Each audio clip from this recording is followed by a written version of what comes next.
Amém.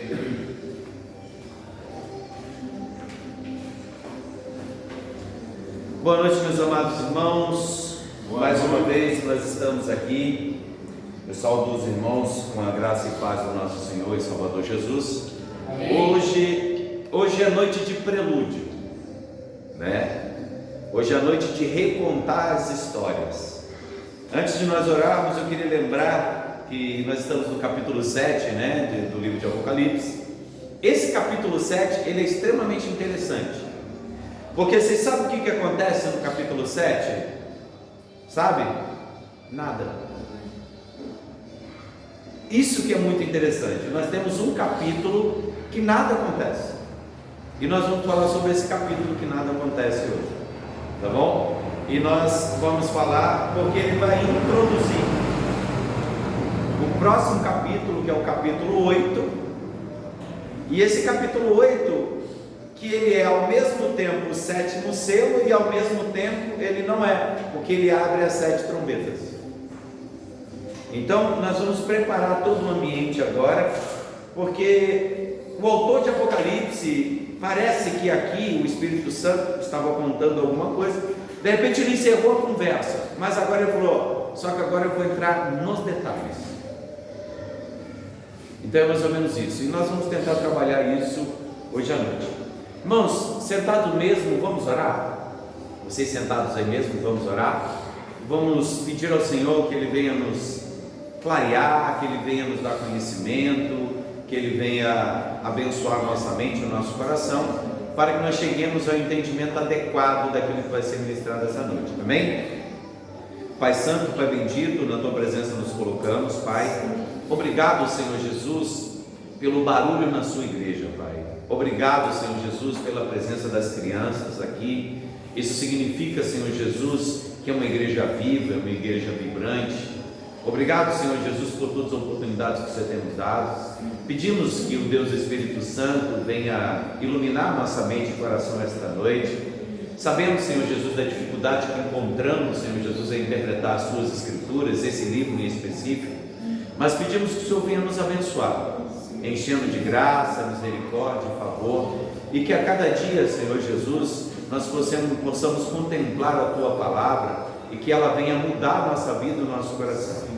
Peço que a Tua palavra cumpra o propósito, Senhor, usando da Sua instrumentalidade, mesmo, Senhor, que há limitações, Senhor Jesus, em mim, aquele que vai ministrar esta noite, mas pedimos Tua misericórdia e a Tua graça. Nós somos gratos por tudo, no nome santo do Senhor Jesus, amém. Irmãos, vamos ler o capítulo 7, capítulo 7 de Apocalipse. Vamos ler o capítulo todo. Eu creio, meus irmãos, que nesse momento os irmãos já têm ferramentas adequadas já para interpretar o que nós vamos ver aqui agora. Então eu peço que cada um dos irmãos aí, se tiver alguma dúvida, pode perguntar, não tem problema, eu vou ter o maior prazer em resolver essa questão, amém? Vou responder.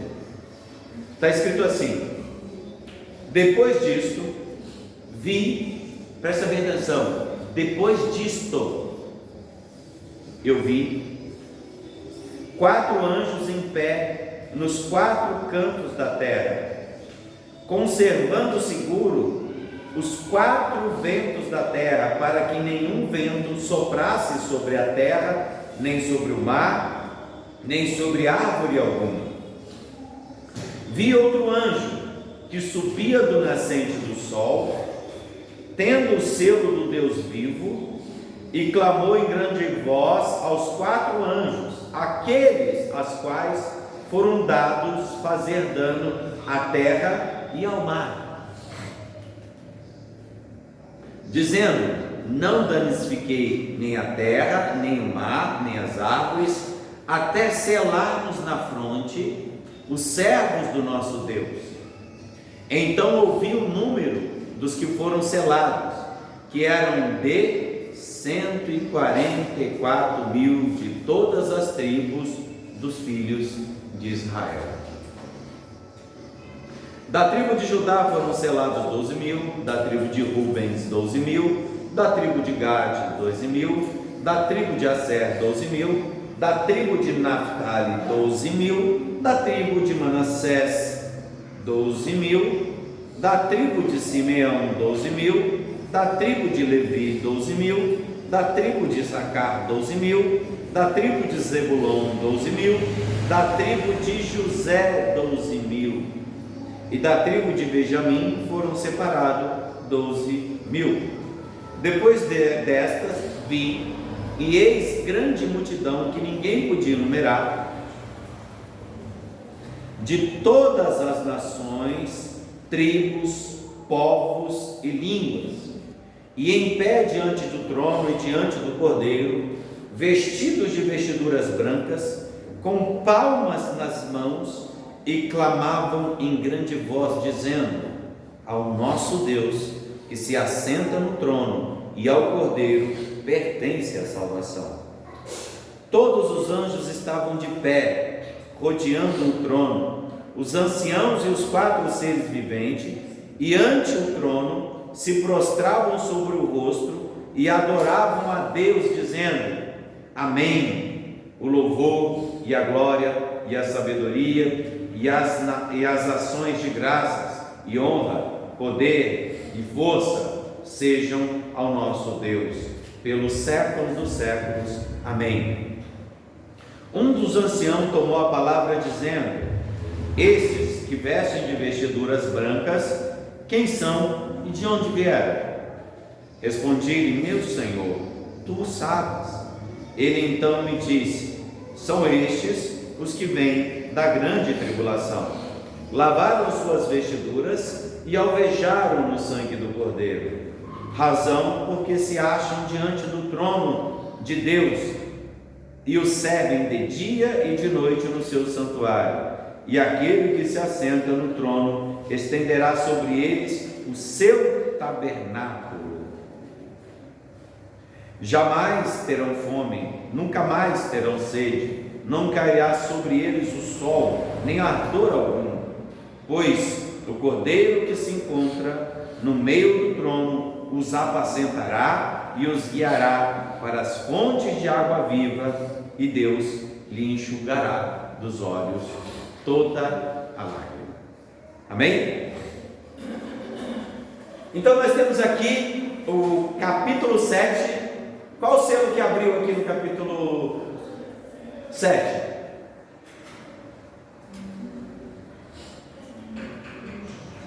Respondam-me. Nenhum. Irmãos, antes de nós começarmos aqui, eu queria só lembrar os irmãos. Nós sabemos que a leitura do livro de Apocalipse, de uma forma geral, ela não é cronológica, no sentido que ela seja linear. Ela é cronológica, sim, óbvio, mas ela não é linear em seu aspecto de revelação. Ou seja, 1, 2, 3, 4, 5, 6. Ela não tem essas características. Por que eu estou voltando a falar isso de novo? É porque pode ser que isso perca da mente de novo. A leitura do texto de Apocalipse, ele é cíclico. O que é isso, cíclico?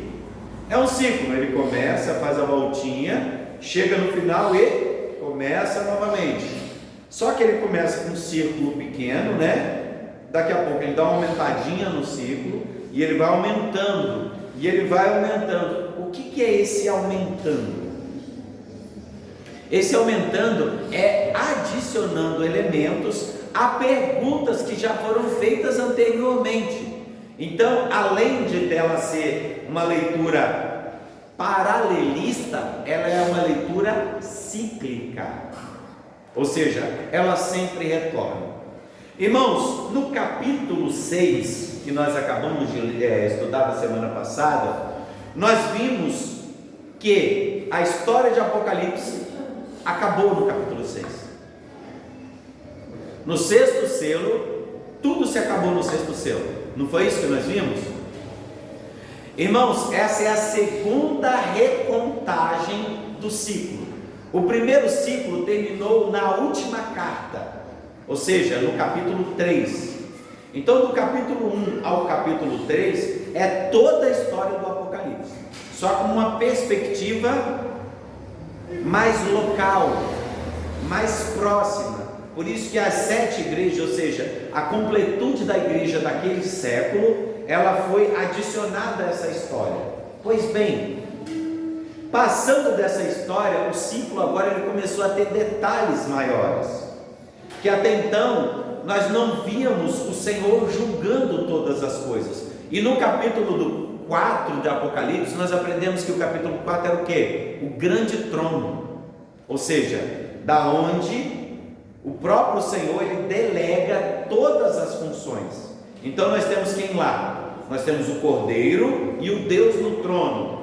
E ao mesmo tempo o trono é o templo, é o santuário, e ao mesmo tempo é o trono do mundo. Essa, irmãos, essa é a cidade santa, que ainda não desceu do céu. E o Senhor Jesus já governa na cidade santa. Tá? Nós vamos aprender isso, porque as pessoas entendem que a cidade santa, ela vai ser estabelecida lá em Israel, que vai descer lá em Israel e tal, essa coisa toda. Não é o que o texto parece dizer, tá bom, meus amados? Já acontece, o Cristo já reina, o milênio já está acontecendo, ele não acontecerá. Se vocês forem ler no capítulo 20, quando falar sobre o milênio, você vai ver que Deus governa da onde? Do céu. A palavra terra, a Jerusalém, ela não desceu ainda do céu, ele governa na terra, porque quando ele vier, vai ser como um raio que vem dista do oriente até o ocidente, todos verão, todos, até os que pecaram contra ele. Nós vimos isso no capítulo 3. Agora o que acontece? No finalzinho do capítulo 6, nós temos no último versículo do capítulo 6, que está aqui, que é o que, meus amados? Olha, porque chegou o grande dia da ira deles, e quem pode suster-se? Vocês podem ver que o julgamento foi feito. No verso 15 do capítulo 6 está escrito: os reis da terra, os grandes, os comandantes, os ricos, os poderosos, e todo escravo e todo livre esconderam-se nas cavernas e nos penhascos. Por quê? Porque chegou o dia da ira do Senhor, e o Senhor veio e destruiu tudo. Então aqui no capítulo 6, no verso 17, nós encerramos a segunda contagem da mesma história. Irmãos, no capítulo 6 tem uma pergunta que foi feita, e essa pergunta não foi respondida. E o capítulo 7 é só para responder essa pergunta. Vocês querem ler comigo essa pergunta? Capítulo 6, verso 10.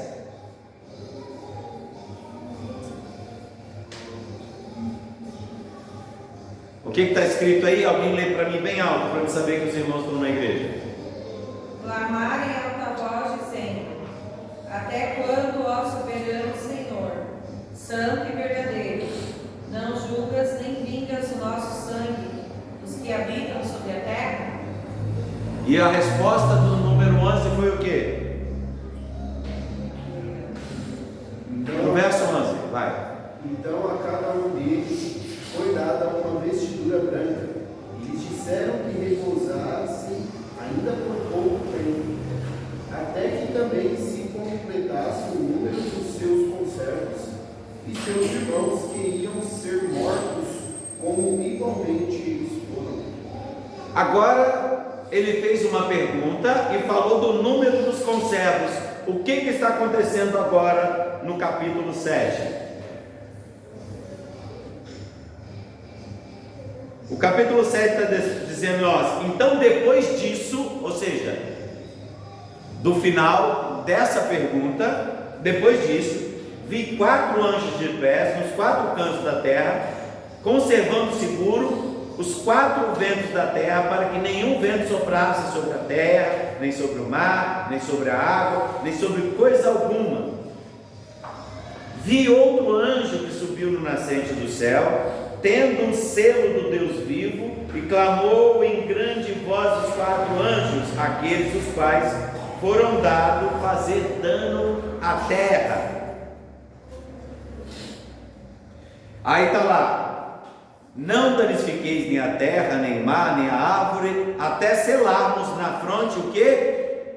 Os servos do nosso Deus. No capítulo 6 nós não acabamos de ler isso.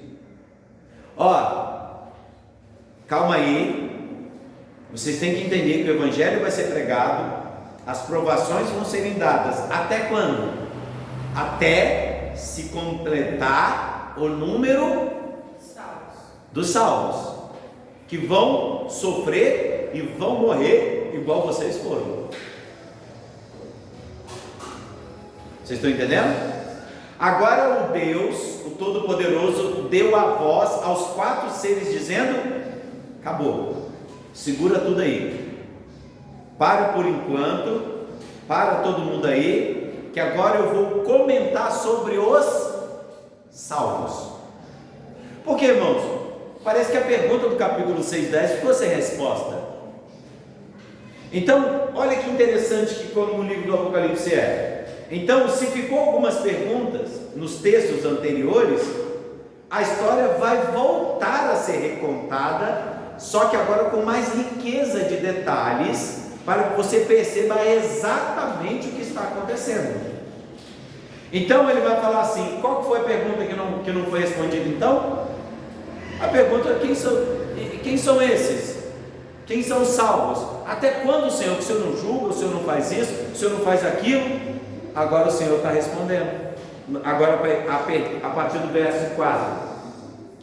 Então ouvi o número dos que foram selados, que era de 144 mil, de todas as tribos dos filhos de Israel. Irmãos, tem muita seita aí que fala sobre esse número de 144 mil. Qual que é o problema? Qual que é o problema de tudo isso? De você tentar entender esse número de forma literal. Primeiro, eu vou começar assim, tá, irmãos? A palavra 1000, ela tem uma relação de completude numérica, sabe? É como se dá daquela ideia de um grande número, um número assim que visivelmente não é muito compreensível. Hoje parece que é um pouco mais para nós, mas naquela época era menos ainda. Então o 1000 aqui, ele tem uma referência de uma grandiosidade, significa um total. O total, não é um total tipo, então não vai ser 139 mil, não, 140 mil, não tem isso, irmãos. Não existe um número exato no seu sentido numérico, mas é na amplitude. E outra coisa, por que não pode ser, isso aqui não pode ser literal? Porque das 12 tribos de Israel, por exemplo, tem tribo de Manassés?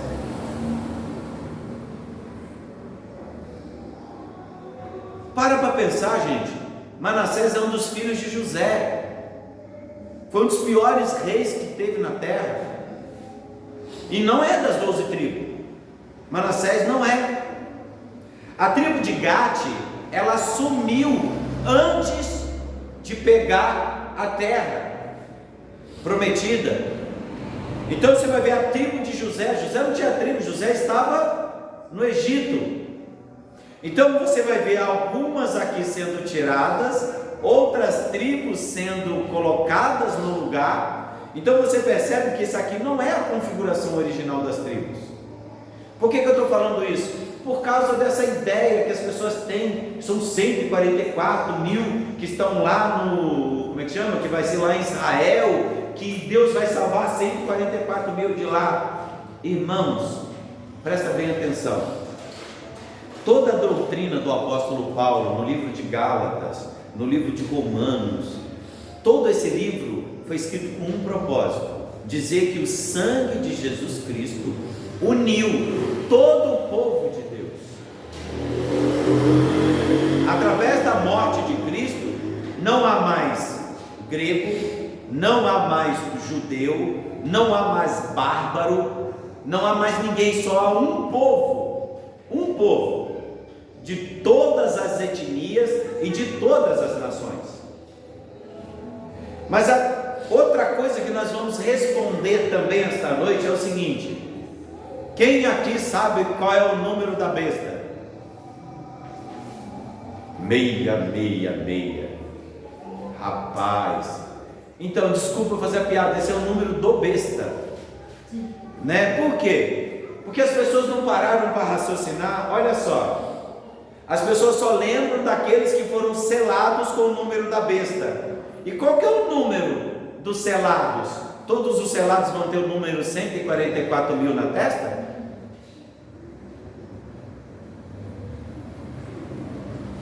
Não, porque eu quero entender isso.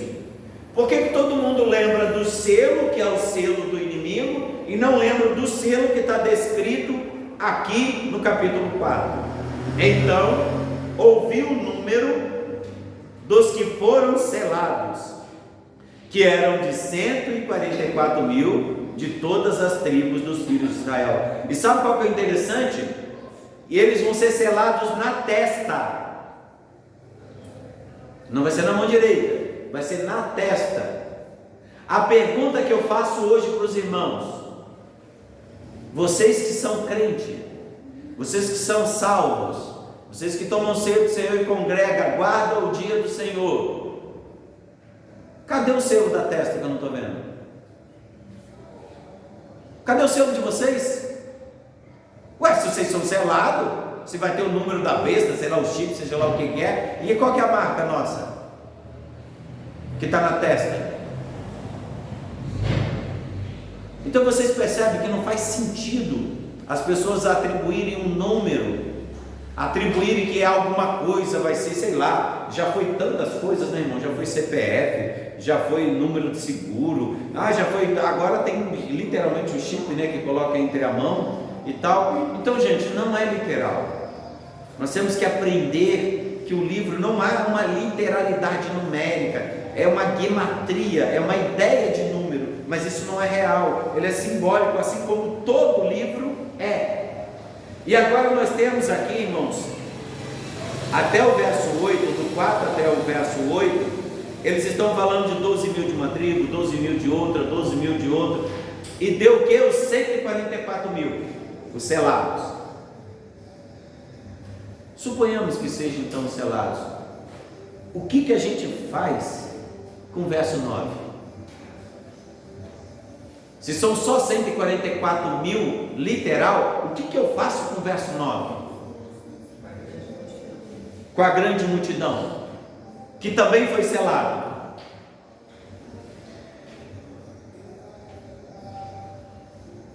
E aí, como é que eu faço?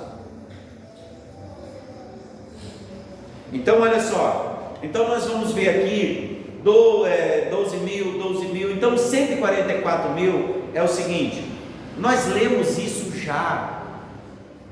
Nós vimos 24 tronos, que eram 12 da tribo de Israel e os 12 apóstolos. Ou seja, se você multiplicar 12 vezes 12, vai dar o que? 144.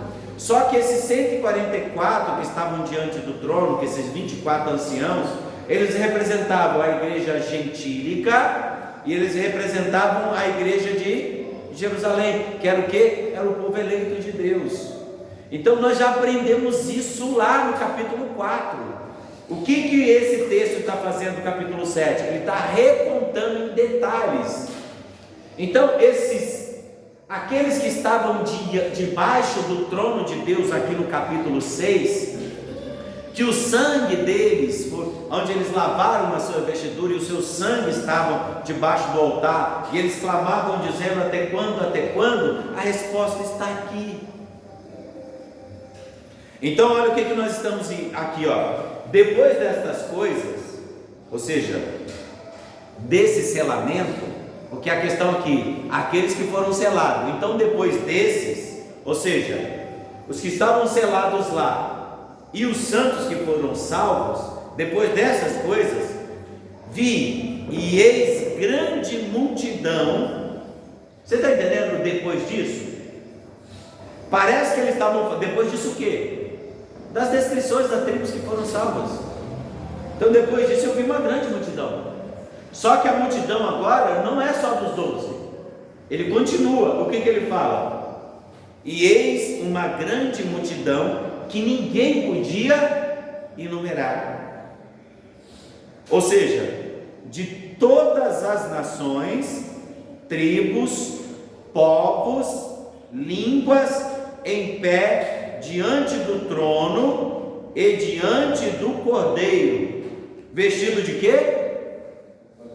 De roupas brancas, com palmas nas mãos, e clamavam em grande voz, dizendo: ao nosso Deus que se assenta no trono e ao Cordeiro pertence a salvação. Então nós estamos vendo o que aqui, irmãos? Nós estamos vendo ainda a cidade santa no céu, Deus governando, e toda a multidão dos santos que passaram pelo que, irmãos? Pela grande tribulação. Que tribulação foi essa? Gente, agora, capítulo 6, no verso 16, 15 e 16, aquela grande tribulação, aquele número de pessoas que foram mortas. Por isso que a pergunta está sendo respondida, a pergunta do capítulo 6, verso 10. Quem são esses de branco? Esses são os que morreram na grande tribulação. Olha só. E todos os anjos estavam de pé, rodeando o trono. Nós já não vimos isso antes, irmãos? Que os anjos estavam ao redor do trono. Onde que nós vimos isso? Vocês lembram qual capítulo? Capítulo 4. Vocês estão vendo que está recontando? Ele está falando do mesmo assunto, irmão, está dando respostas ao que foi dito. E os anciãos e os 4 seres viventes, lembra, irmãos, rodeando o trono, quem que estava em volta do trono? Os 24 anciãos. E dos 24 anciãos, tinha quantos seres viventes que estavam em volta do trono? 4. Mas não é isso que está aqui de novo?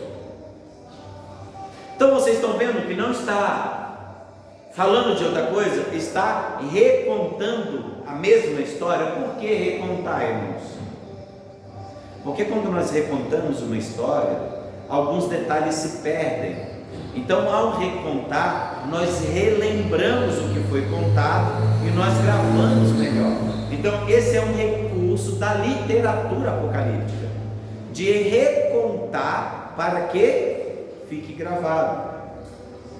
E ante o trono se prostravam sobre o rosto e adoravam a Deus. A gente já não viu isso no capítulo 4, que os seres viventes se prostravam, cobriam o rosto, enfim. E eles também não diziam o quê? Amém. O louvor e a glória e a sabedoria e a ação de graça, a honra, a força e o poder e a força sejam ao nosso Deus pelos séculos dos séculos. Amém. Irmãos, nós vemos isso no final do capítulo 4. Todos se prostravam diante de Deus. Porque no capítulo 5, quando começar a abertura dos selos, o que nós vamos ver? Todos adorando o Cordeiro antes dele abrir os selos. Quem é digno de abrir o selo? Toda aquela, aquela coisa, aquele prelúdio, aquela coisa toda, todo mundo se aprontando para o grande acontecimento, que é o quê? O Cordeiro que foi morto e ia tomar o selo. Vocês estão vendo isso acontecendo aqui de novo? A preparação para um grande acontecimento. E que acontecimento é? As 7 trombetas, que vai vir daqui a pouco. Porque o que está sendo contado aqui agora? Aqui é a perspectiva do trono, irmãos. Aqui Deus está governando tudo, está separando e selando os seus santos. Nós estamos vendo partindo do trono. Quando chegar as trombetas, nós vamos ver os acontecimentos partindo da terra. Por enquanto nós estamos no trono. Só que quando chegar as trombetas, nós vamos estar na terra, vendo as coisas acontecendo sobre a perspectiva da terra. Até então os santos estão vendo tudo. Os santos estão entendendo que é prova, Os santos estão entendendo que é só um momento. Os santos estão entendendo que vai ter esse momento de provação, mas eles vão ser salvos, vai ser lá, para que eles não fiquem ansiosos, porque o cavalo branco, ele está vencendo para vencer, está pregando o evangelho para todo mundo, e as tribulações vêm atrás do evangelho. À medida que o evangelho cresce, as tribulações crescem também, mas à medida que as tribulações crescem, o número de santos são alcançados, e ao mesmo tempo que o número de santos são alcançados, o que acontece? As tribulações, eles passam por ela, e vem também o juízo sobre o povo da terra, que é o cavalo amarelo, que é a peste, doença, guerra, morte, o inferno, tudo vai atrás do último cavaleiro. Então vocês percebem essas coisas, né? Que é o cavaleiro amarelo aí, né? E agora, terminando o verso 12, entrando no 13: e um dos anciãos tomou a palavra dizendo: estes que se vestem de vestiduras brancas, quem são e de onde vieram? Ou seja, o autor aqui ele está querendo deixar bem claro o que vai acontecer. E ele está dizendo o quê? Respondi, meu Senhor, tu o sabes. Então ele me disse: são estes o que vem da grande tribulação. Lavaram suas vestiduras e alvejaram no sangue do Cordeiro. A pergunta que eu faço, irmãos, no verso 14: quem são os que lavaram as suas vestiduras no sangue do Cordeiro?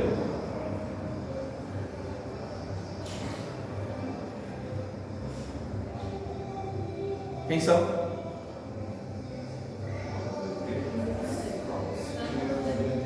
Todos os santos. Mas foi só 144 mil? Todas as nações da terra. Então esse acontecimento até aqui agora, irmãos, ele está mostrando um ciclo que começou desde a ascensão de Cristo ao céu até a sua segunda vinda, que ainda não veio, mas o Senhor já começou a governar e o milênio já está estabelecido, porque Deus, o Senhor Jesus, governa, ou seja, Ele controla todas as ações. Verso 15: razão porque se acham diante do trono de Deus e o servem de dia e de noite no seu santuário.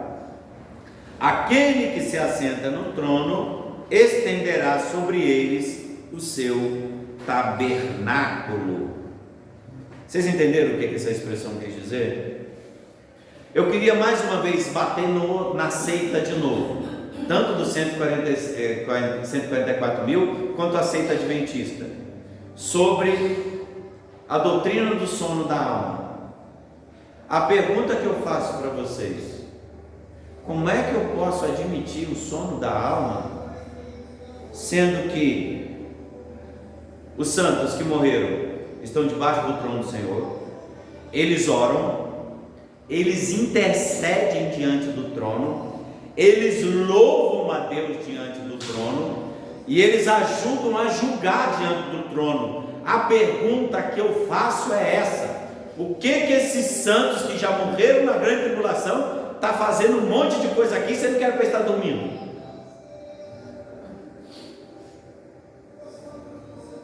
Então, irmãos, eu entendo, aliás, eu não entendo, na verdade, mas o livro de Apocalipse, ele torna impossível a doutrina do sono da alma. Pode fazer o malabarismo que quiser fazer, tá? Sei lá, inventa o que quiser fazer, mas na grande verdade, tudo que nós lemos aqui são santos diante do trono, os selados, falando com o Senhor, conversando com o Senhor. João ainda olha, e quando João olha, e ele consegue ver os santos conversando, orando, intercedendo, reinando com o Senhor, sentado nos tronos, os que foram decapitados, os que foram assassinados, os que morreram por leões, os que foram comidos por bichos, rasgados por feras, todos esses estão aqui. Mas não era para estar dormindo? Então, irmãos, não é possível, tá bom? Então, só por aqui nós já derrubamos 2 seitas aí. Parece muito superficial, mas não é, meus amados. Não há nenhuma justificativa para os 144 mil. E as pessoas pegam um texto, gente, isolado. A única vez que vai aparecer isso. Eles conseguem fazer uma doutrina que é a base de tudo deles. Como é que pode um negócio desse? Eu fico impressionado com um negócio desse. Mas enfim. Então o que acontece? E o Senhor estenderá sobre ele o seu tabernáculo. O que isso quer dizer? Estenderá sobre ele o tabernáculo. O que é um tabernáculo, irmãos? Vamos lá, gente, eu quero que vocês forcem a mente, por favor, vamos lá. O que é um tabernáculo? Uma casa, uma habitação. Habitação de Deus. Aqui exclusivamente nós estamos falando do Santo dos Santos. Por que o Senhor vai estender o tabernáculo a esses santos? Por quê? Irmãos, desde Êxodo 19, o Senhor já fez isso. Qual é a proposta que Ele fez para nós?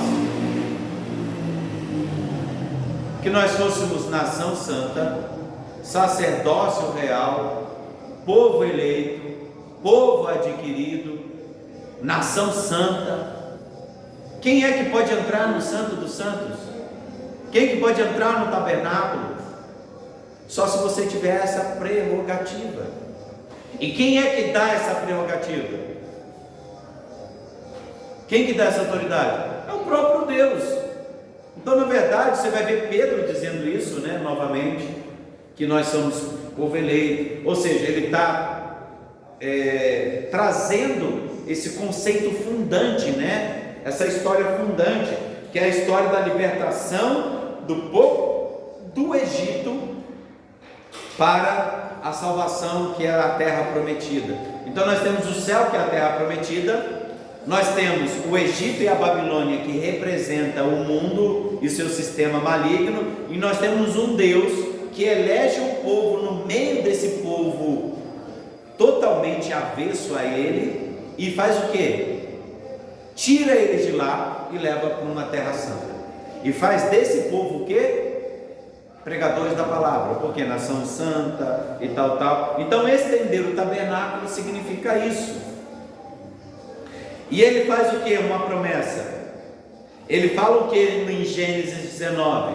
Eu vou levar para vocês uma terra que emana leite e mel. Não é isso que eles fazem essa promessa lá em Gênesis 19? E olha o que está sendo escrito aqui agora, no verso 16: jamais terão fome, nunca mais terão sede, não cairá sobre eles o sol e nem ardor nenhum. Então, irmãos, olha só, jamais terão fome. Por quê? Porque a própria terra já emana leite e mel, tipo brota.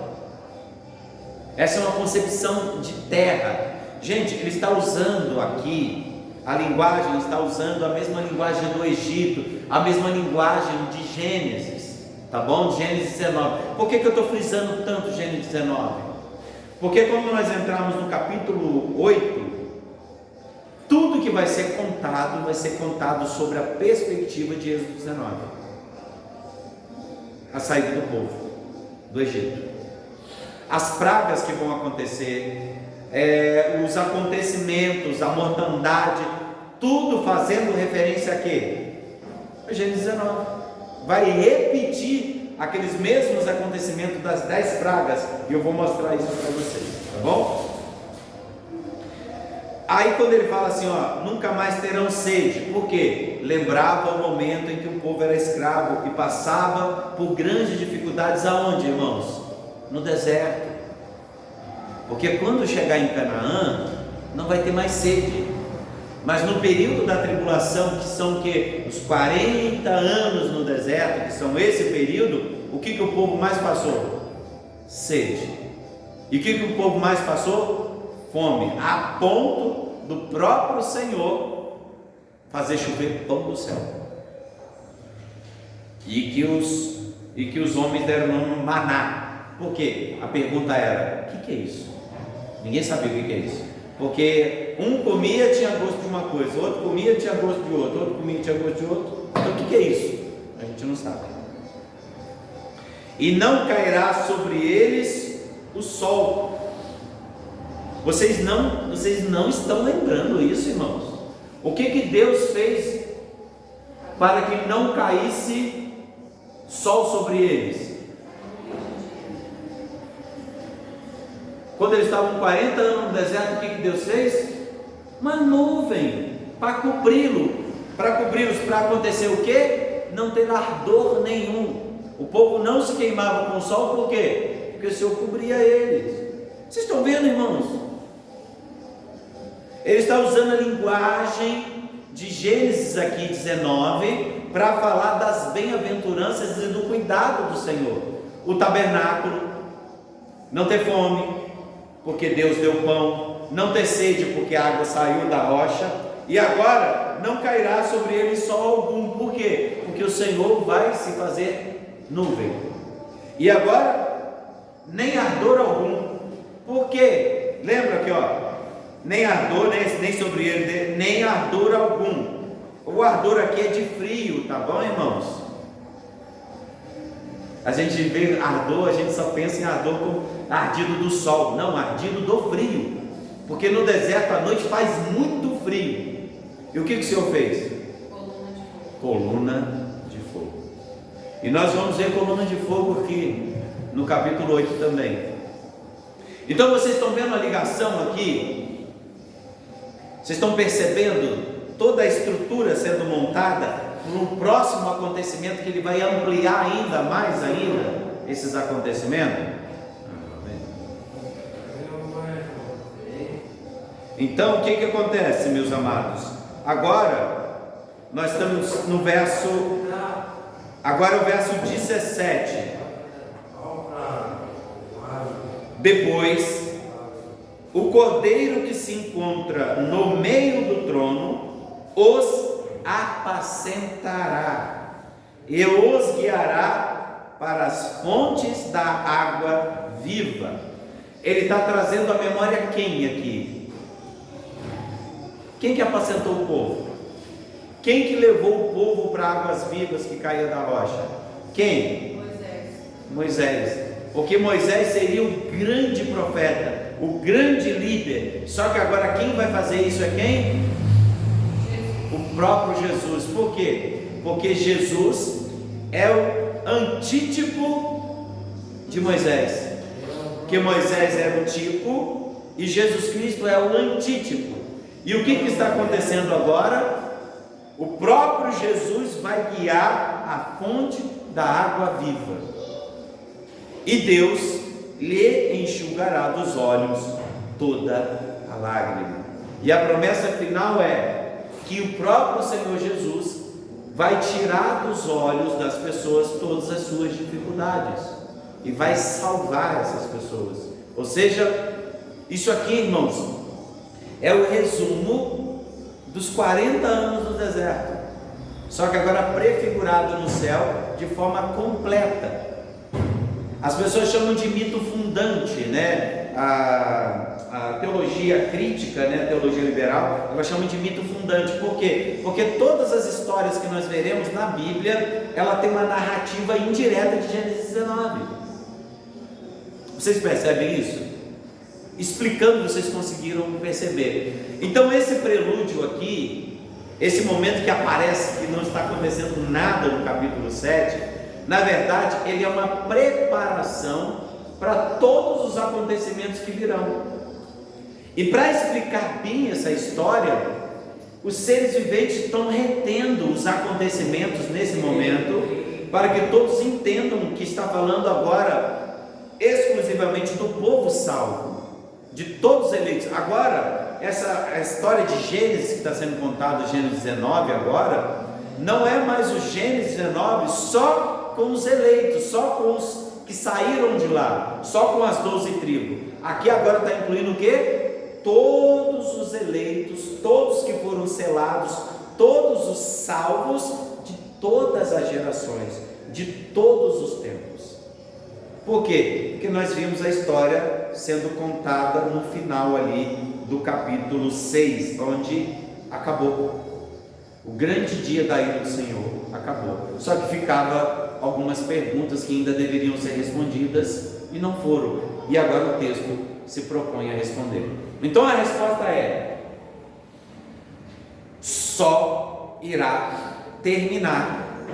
Só irá terminar, irmãos, o mundo como conhecemos, quando todos os selados em todos os tempos forem alcançados por Cristo. Todo mundo quer que Jesus volte rápido? Todo mundo aqui, ó, Maranata, Senhor, Maranata, Maranata. Então pregue o Evangelho, se disponha, anuncie a salvação do Senhor, faça isso todos os dias, que a cada momento que nós pregamos, nós estamos abreviando a volta do Senhor. Então nós temos que fazer isso. Meus amados, hoje eu estava trabalhando lá em Jundiapeba, eu estava vendo um culto evangelístico na rua. Irmãos, para bem da verdade, eu tenho algumas dificuldades da forma que o culto é feito, mas ao mesmo tempo eu também tenho uma dificuldade conosco. Nós, o povo santo, o povo eleito, o povo sábio, nós que conhecemos teologia, nós que conhecemos a palavra, nós que conhecemos tanta coisa, nós estamos confortavelmente sentados aqui, ouvindo o pastor, teólogo, mestre, que é o de vocês. Mas qual é o trabalho que nós estamos fazendo na rua? Quantos evangelismos nós estamos fazendo? Quantos papéis nós estamos entregando na rua?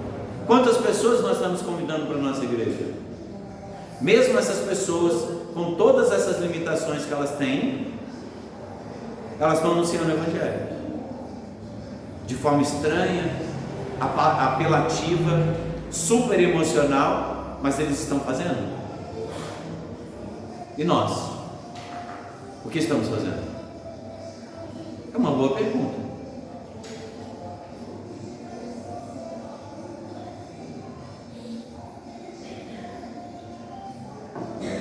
Então, irmãos, nós agora, quantas horas?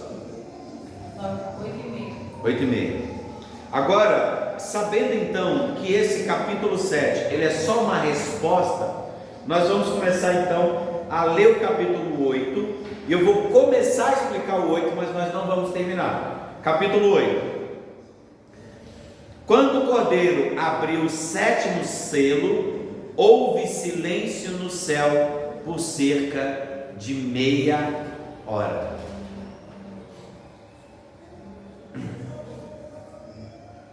Por que meia hora? Por que não 35 minutos? Por que não 50 minutos? Por que somente uma hora? Por que meia hora? Por quê?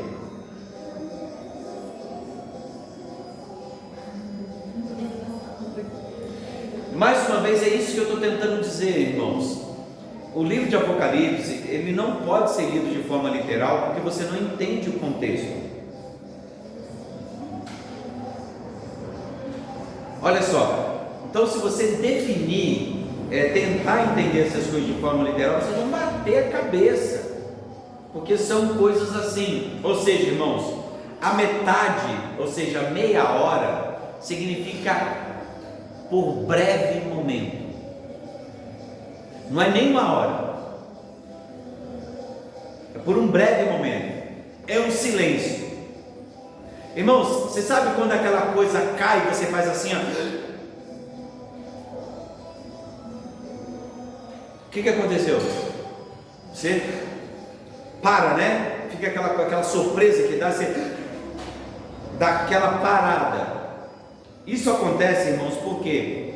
Porque quando há um silêncio, quando alguma coisa para, isso significa que algo extremamente grave vai acontecer.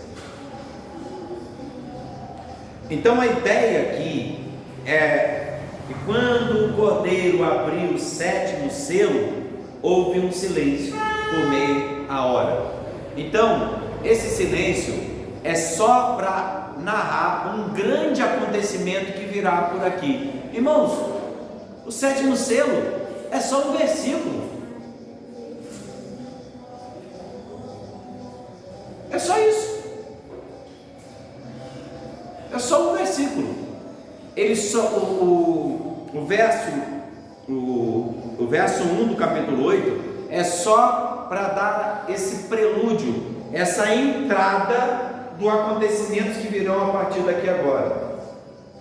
Por quê? Porque no capítulo 8 agora, irmãos, vai começar o 3º ciclo até o capítulo 11.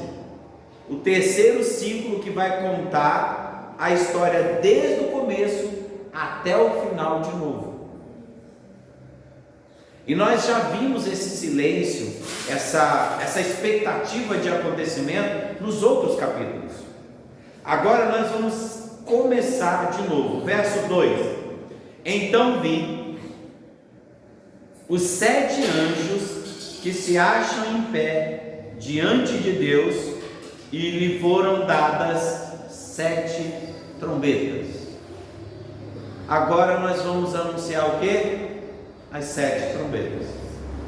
Por isso que eu disse, irmãos, que o verso 1 era só para anunciar, só para criar uma tensão no texto, para que as trombetas entrem. A primeira coisa que eu vou perguntar para vocês: em toda a história da igreja, em toda a história da guerra, o que acontece antes de uma guerra? As trombetas são tocadas. Vou lembrar aqui a história que mais vocês vão lembrar aqui sobre o prenúncio de guerra. Josué e Jericó. Quantas vezes eles tocaram a trombeta?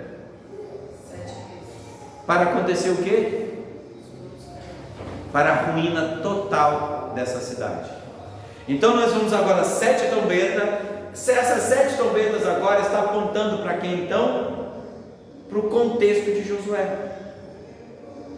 Eles deram 7 voltas, tocaram 7 vezes, e depois a última trombeta foi tocada. O que aconteceu? Os muros de Jericó caíram. Então, em todo momento, a arca do Senhor, em todas as guerras que o Senhor participou, o que acontecia? O sacerdote ia na frente e tocava o quê? O shofar, que é o quê? A trombeta. E quando tocava a trombeta, o que eles faziam? Avançavam para a guerra. Então, o que significou a trombeta sendo tocada para Jericó? Vitória. Juízo sobre Jericó. Vitória do povo de Deus, sim, mas é vitória do povo de Deus e o que? Julgamento para o ímpio. Então, se a trombeta é o julgamento para o ímpio, qual é a história que vai ser contada agora no capítulo 8? O julgamento dos ímpios. Até então nós estávamos no céu, vendo a história sobre a perspectiva do céu, sobre os anjos fazendo as coisas, Deus mandando fazer as coisas, e os santos nos céus pedindo julgamento, e eles recebendo prêmios. Você vê que tem palmas e tal, é a grande comemoração e a vida eterna que foi feito no capítulo 7. Agora no capítulo 8, nós vamos começar a ver o julgamento partindo da terra agora, ou seja, o julgamento aos olhos do ímpio. Os ímpios vão ver agora o julgamento. Vamos lá? Então vi os 7 anjos que se acham em pé diante de Deus, e lhe foram dadas 7 trombetas. Verso 3: Veio outro anjo e ficou de pé junto ao altar, com um incensário de ouro, e foi-lhe dado o quê?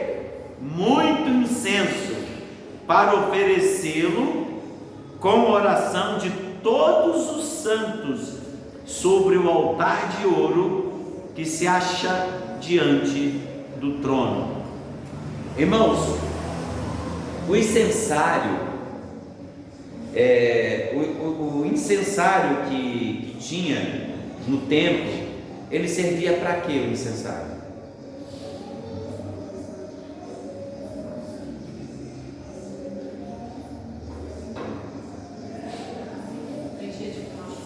Isso, para encher de fumaça. É exatamente isso. O incensário é para encher de fumaça. Por quê?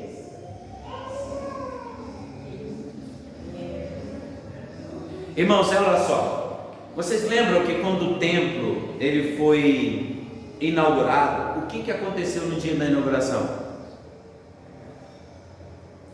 A Shekinah de Deus. E o que era uma Shekinah de Deus? Era fumaça. Desceu uma fumaça que fechou o lugar, ninguém enxergava nada. Por quê? Porque Deus foi visitar o templo.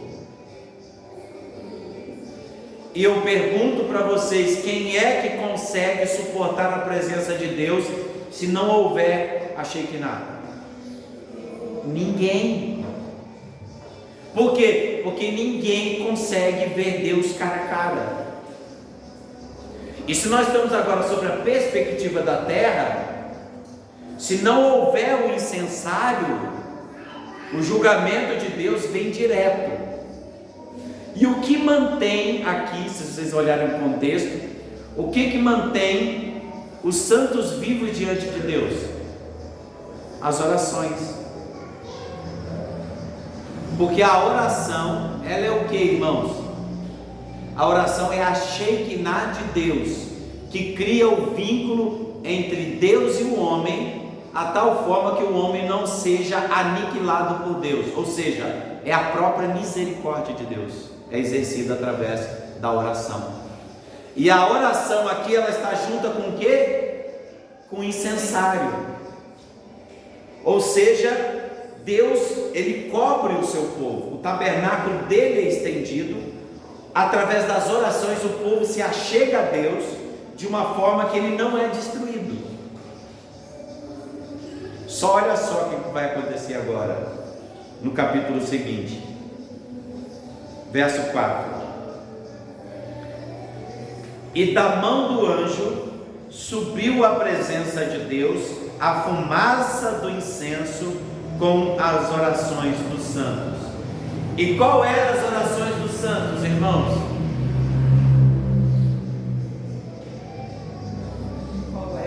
Qual eram as orações dos santos que estava sendo feita diante do trono?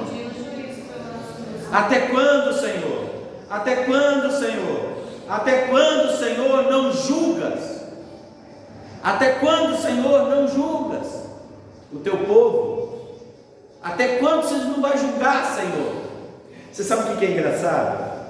Se você ler todos os profetas menores, até Abacuque, chegou o momento de Abacuque fazer assim: gente, até quando?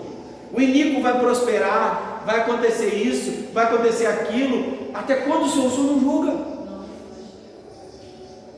Até quando o Senhor não julga esse povo? E quantas vezes nós, a gente não faz a oração: Senhor, eu faço tudo certinho, mas para nós não vem nada. Agora o ímpio, você vê o ímpio. Aí Naum fez essa pergunta, Abacuque fez essa pergunta, Sofonias fez essa pergunta. E você sabe qual a resposta que eles tiveram? Um olhou para o templo e lembrou: essas pessoas não habitarão no templo do Senhor. Ou seja, eles não têm a salvação. E o outro olhou o que? Naum viu o destino dos ímpios, que era o que? Lago de fogo e enxofre. Aí o coração deles se alegraram, e eles começaram a colocar o olho na coisa certa. Entendeu o verso agora? Então o que vai acontecer? Está todo mundo orando, e o incenso está cheio de quê? Da presença do Espírito Santo de Deus, que é a única que consegue ainda fazer com que o ser humano não seja julgado, porque ela representa a Shekinah. Ela representa o quê? ele representa aquele véu, irmãos. Fumaça não parece um véu? Não é? O véu não parece que é uma fumaça? Vocês estão entendendo a similaridade? É essa a ideia. Ou seja, o véu você consegue ver mais ou menos o que está ali. Você não vê a imagem límpida, essa é a ideia. Então a fumaça é o véu. Aquele véu que Jesus rasgou, para que nós hoje entramos com ousadia no Santo dos Santos. Aí o que aconteceu? E o anjo tomou do incensário, aquele que estava cheio de oração. E o que ele fez, irmãos? O anjo tomou, encheu de fogo do altar e atirou na terra. Eita, a oração foi ouvida. Lembra o que o fogo significa? Em toda a escritura, o que o fogo significa? O Espírito Santo? Não. Aonde que o fogo representa o Espírito Santo? Só para Juízo. Irmãos, o fogo é juízo. Sempre nas escrituras, fogo não é Espírito Santo. Fogo é juízo. É julgamento. O que aconteceu então? Só que da onde vem esse juízo? Deus. O fogo do altar. Agora vem cá, irmãos, de quem esse texto está tentando fazer a gente lembrar? Elias. Oi? Elias? Não. Fogo do altar, irmãos. Fogo no altar. Gente, é impossível a gente ouvir a palavra incenso, fogo e altar e vocês não lembrar dos dois filhos de Arão, Nadab e Abiú. Foram oferecer fogo estranho. E o fogo estranho era por quê? Para o incensário. E o que aconteceu?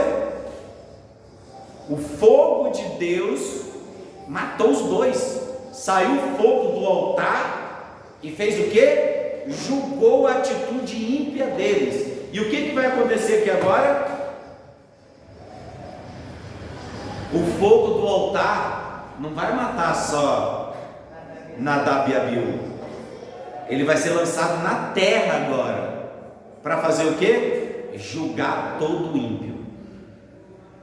Então o anjo foi lá, acendeu o incensário que estava cheio de oração dos santos, e agora tacou fogo, e ele rodou e jogou para a terra. Isso tudo começou por causa de quê? Da trombeta. A trombeta é o quê? Anúncio de juízo. Então anunciou o juízo, e agora o juízo está sendo lançado na terra. Vocês estão entendendo, irmãos? Que a linguagem ela é simbólica, mas ao mesmo tempo ela é real, ela é atual, ela é para agora. Então vocês estão percebendo o que no verso 4, no verso 5, e tomou o incensário, encheu do fogo do altar e atirou na terra. E houve o que? Trovões, vozes, relâmpagos e terremotos. Eita! Aonde que aconteceu isso, irmãos?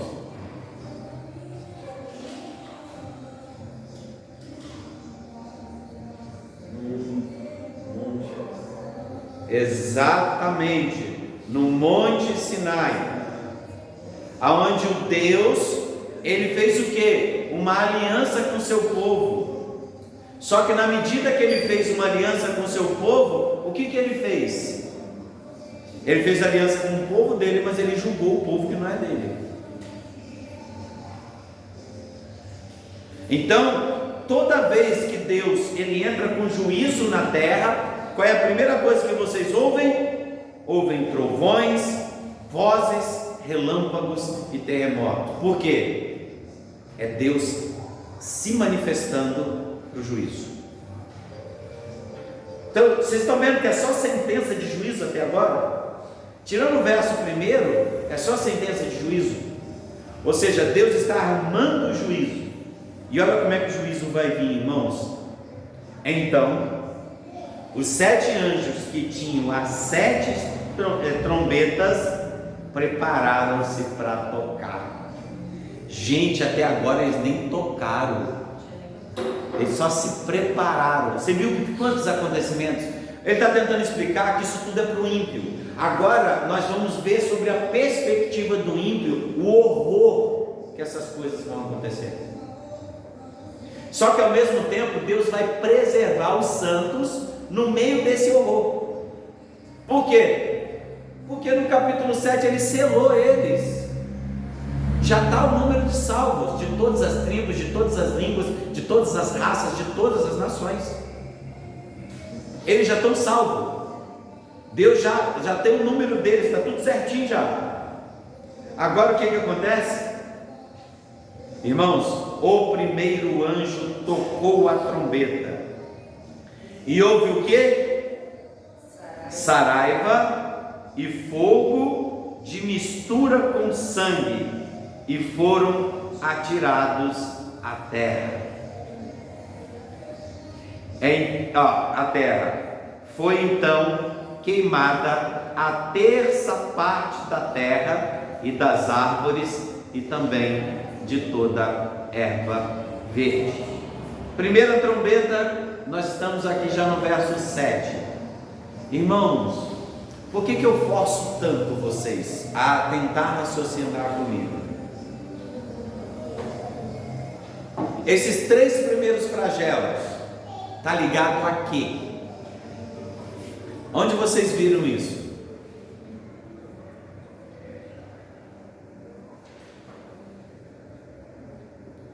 Nossa, gente.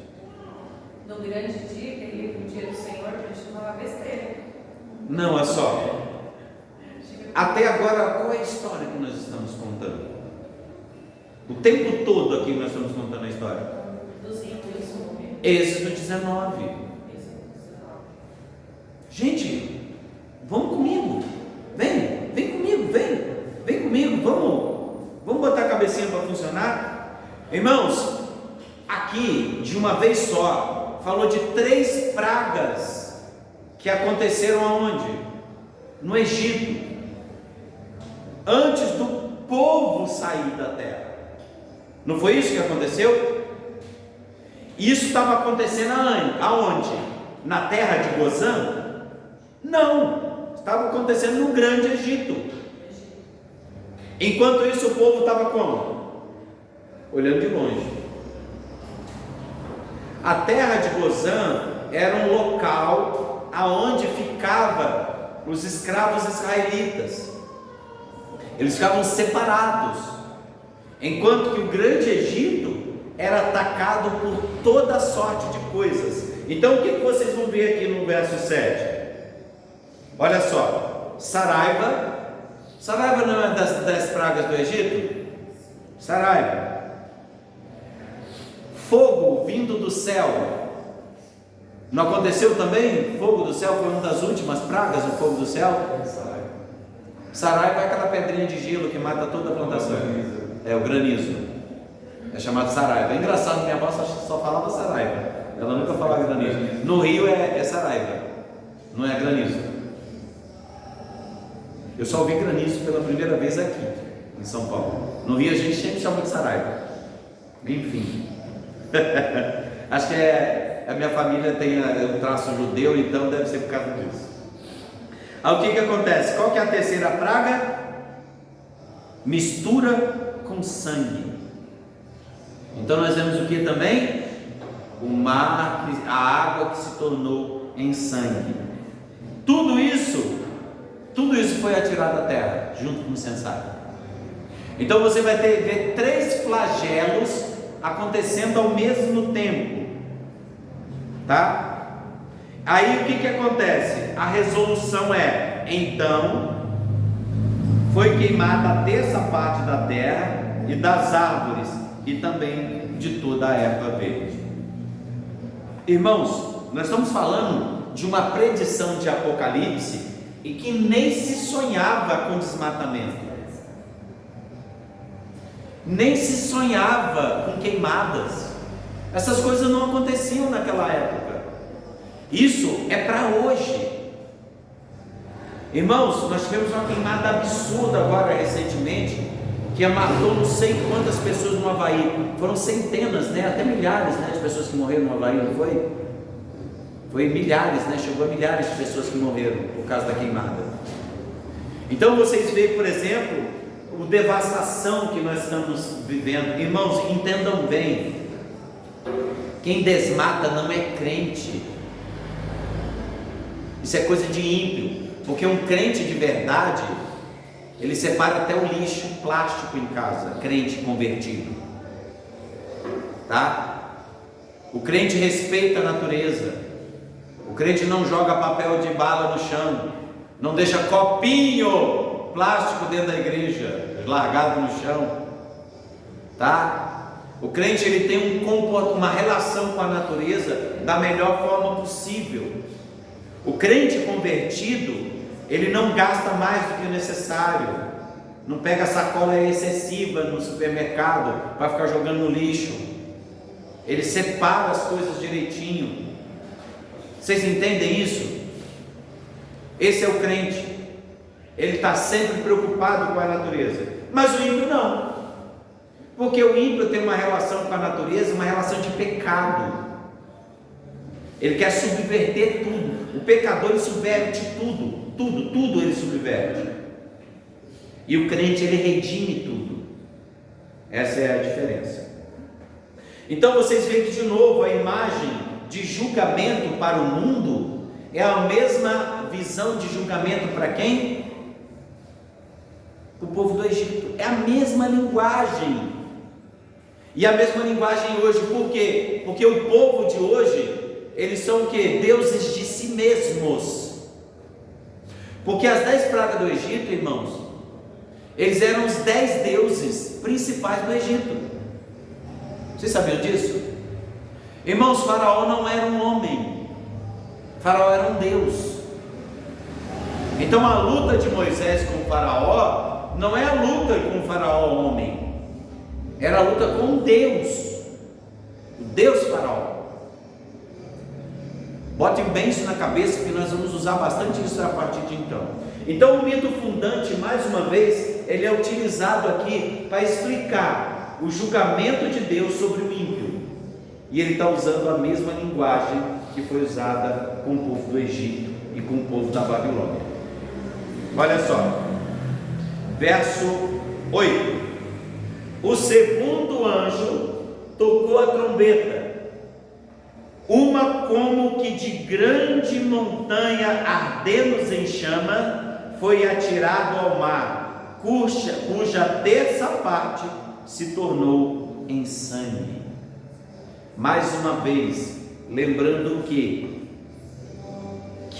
o que aconteceu aqui, que essa terça parte se tornou em sangue, olha só, jogou uma montanha. Irmãos, isso não é literal, tá bom? Isso não é literal, porque qual é o acontecimento? No verso 9 vai explicar: e morreu a terça parte da criação que tinha vida existente no mar, e foi destruída a terça parte das embarcações. Lembrando exatamente a praga do Egito. Irmãos, a embarcação era algo muito comum no Egito, porque a economia era feita pelas embarcações. Então, se não tem peixe, não tem pesca. Se não tem pesca, não tem barco. Se não tem barco, não tem comércio. E afeta o quê? Toda a cadeia produtiva. E se os animais morrem no rio, o que acontece com o rio? Os peixes morrem. E quando os peixes morrem, o que acontece? Doença, praga, mosquito, todo tipo de doença vem partir dessa água. Ou seja, vocês lembram do cavaleiro amarelo? É uma recontagem do cavaleiro amarelo. Agora ele vai entrar para contar a história sobre a perspectiva do cavaleiro amarelo: pestilência, fome, miséria, guerra. Por quê, irmãos? É sobre a perspectiva do homem. Agora nós não estamos mais olhando do trono, nós estamos na terra, vendo todos esses acontecimentos. E quando aconteceu essas coisas, irmãos? Estão acontecendo. Estima-se que 1/3 da água potável do mundo já foi contaminada. Tá? Estima-se que é aproximadamente isso. O desmatamento acontecendo, as epidemias agora, vocês estão percebendo que as epidemias agora estão acontecendo em menos tempo? Antes tinha um hiato de 500, 600, 1000 anos entre uma praga e outra. Você lembra da grande praga lá dos ratos, né? A peste bubônica, que morreu 1/3 da Europa, né? Só ficou 1/3 vivo, né, da Europa. Depois disso veio qual a praga? Depois disso, cólera. Depois da cólera vem qual que mesmo? Sarampo. Depois do sarampo vem. Vocês vão ver que as pragas foram crescendo, pragas que nunca foram vistas na humanidade. E a última epidemia que nós vimos agora foi qual? O Covid. Só que vocês não sabem, mas a Aedes aegypti mata mais do que o Covid. Só que ninguém fala nisso, né? Ninguém fala mais disso. Aliás, até Covid, né? Acabou, né? Mudou o governo, acabou o Covid. Então vocês percebem que hoje, irmãos, o mosquito hoje mata mais do que essa última epidemia. E vamos seguindo a vida, né? Então vocês percebem que não acontecerá, já está acontecendo. Tá bom, irmãos? Nós estamos já fazendo parte, estamos vendo parte da tribulação, não igual aquela, porque ainda virá uma pior ainda. Verso 10, irmãos. E o terceiro anjo tocou a trombeta e caiu do céu sobre a terça parte dos rios e sobre as fontes das águas uma grande estrela ardendo como tocha. E o nome dessa estrela é Absinto. E a terça parte das águas se tornou em absinto, e muitos dos homens morreram por causa dessas águas, porque se tornaram amargosas. Então o que vocês perceberam aqui? Irmãos, é como absinto. Absinto por si só não é veneno. Tem até uma bebida chamada absinto, né? O pessoal toma aquela coisa horrível, golfel, amarga, né? Mas você percebe o que? Está falando da poluição, meus amados. Uma poluição como nunca houve. E quem é que está permitindo que essa poluição ocorra? Vem do céu. É Deus que está permitindo que isso aconteça. Sobre a perspectiva do mundo, você percebe o quanto a degradação, quanto que a poluição está afetando a humanidade. A ambição, uma série de coisas. Então, olha, isso está acontecendo. Isso não acontecerá. Nós estamos vivendo. Só que vocês não sabem é que vai vir uma águia voando e vai dizer ai, ai, ai. Mas esse é só o primeiro ai. Então nós só estamos experimentando o início da grande tribulação, porque aquilo que vai vir para torar. Isso que ainda nós estamos ainda no terceiro, nós estamos ainda na terceira trombeta, no terceiro juízo, tá? E o quarto anjo tocou a trombeta e foi ferida a terça parte do sol, da lua e das estrelas, para que a terça parte deles escurecesse, e na sua terça parte não brilhasse tanto o dia como a noite. E nós vamos deixar esse verso 12 para a quinta-feira que vem. Que deu 9 horas, né? 9 horas? 9 horas. Nós vamos encerrar e vamos ficar com gostinho de quero mais. Mas eu já digo para vocês: o sol é um deus egípcio, a lua é uma deusa egípcia, tá bom? E qual que é a ideia aqui então? É a humilhação dos deuses da terra, é a humilhação dos poderes da terra. A unificação dos poderes da terra são afetadas por causa disso, tá bom? Aquele que rege o dia, aquele que rege a noite, aquele que dá norte, ou seja, os governos, os poderes. Por que, irmãos? Porque o rei do Egito era o próprio Deus Sol. Vocês estão entendendo? E a sua correspondente direta era a deusa Lua. Era eles que eram responsáveis pelo quê? Pela orientação dos homens, pelo calendário lunar e pelo calendário solar. Ou seja, comida, tudo, aquelas águas do rio Nilo, tudo dependia de como você olhava para a lua e como você olhava para o sol. Só que agora eles escureceram, então ninguém tem mais certeza de nada. Ou seja, o rio Nilo pode dar ou não comida para o povo, e o povo agora está todo mundo inseguro. Por quê? Porque as águas foram afetadas, ninguém sabe se vai produzir ou não, e a fome vai começar a reinar. É o prelúdio da fome, que é a segunda praga. E onde que nós vemos um cavaleiro chamado fome? Nós não vimos isso também? A fome também seguia o cavaleiro amarelo. Então, vocês estão percebendo que isso aqui é tudo cavaleiro amarelo? É o resumo do cavaleiro, aliás, é o cavaleiro amarelo contado de forma direitinha, que estava faltando falar sobre o cavaleiro amarelo. Nós já estamos falando sobre ele. Amém? Vamos ficar de pé? Aliás, nem precisa, então, se quiserem orar. Tudo que eu quero dizer para vocês, mais uma vez, o livro do Apocalipse, ele é um livro simbólico, mas a sua mensagem, ela é real e ela é para hoje. Irmãos, não vamos olhar para o futuro para imaginar coisas que virão, porque tem coisas que estão acontecendo agora.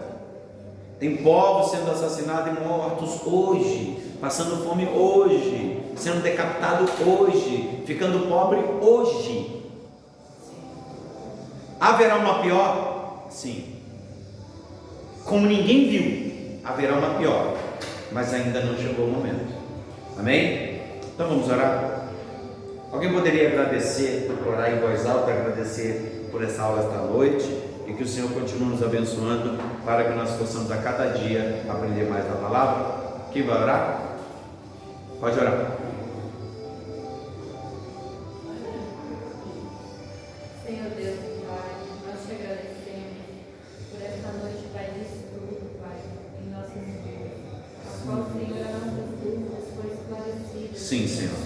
A qual nós aprendemos mais, Senhor, da Tua palavra, aprendemos Verdade. mais, Senhor, do nosso Senhor e Salvador, daquilo, Senhor, que está acontecendo, Senhor, e nós estamos aqui para aprender. Obrigada, Senhor, por cada vida que esteve aqui nesta noite, se dispôs, Senhor, do seu tempo para estar aqui aprendendo mais da Tua palavra. Verdade. Que possamos retornar, Senhor, para nossas casas, e essa semana termine, Senhor, com uma semana abençoada, Senhor. Venha abençoar a cada lar, a cada casa, a cada família. No final de semana, Senhor, abençoado, um dia do Senhor abençoado. E nós te agradecemos, Senhor, por este dia maravilhoso. Sim, meu Pai. E esse estudo maravilhoso da nossa vida. Muito obrigada, Pai. Em nome de Jesus. Amém. Amém, amém. Meus amados, nós vamos ver a apresentação das crianças também que desenharam, e alguém já pode encerrar aqui para mim, por favor. Nós vamos dar encerramento da nossa quinta, amém? Obrigado a todos.